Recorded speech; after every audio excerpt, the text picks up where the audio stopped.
आम 2036 मसीह स्वतंत्र उत्कल प्रदेश शतवार्षिक पालन करूँ से ओडिशा केवल शिल्प समृद्ध बा जीडीपी रे अत्यंत अधिक हो गले हम ना।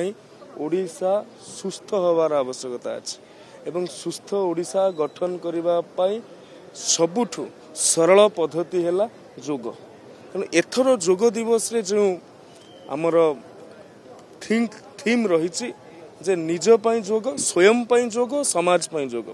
जोगटी आम केवल निजर शारीरिक सुस्थता करूँ से कथा नुहे सामाजिक स्तर रे समुदाय स्तर रे सुस्थ रखापी आम जोग करवा एवं शरीर और मन को जोड़बार जो पद्धति रही जोग। जोग केवल आगु चिंता करा टिके परिणत बयस वयोवृद्ध लोक जोग करेंगे।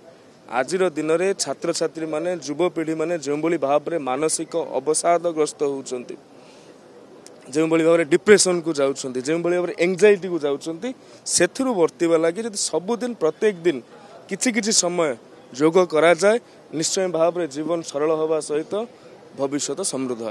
धन्यवाद।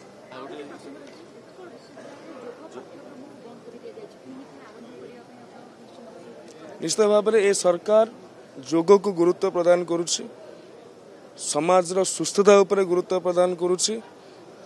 जदि कौन सी कथा आपण सम्मुख को आसी विचार विभाग अधिकारी मान सहित कथा है कि ताकू केउ भली भाव में पुनर्स्थापना करा जाय परिबो निश्चय व्यक्तिगत प्रयास रहिबो। धन्यवाद।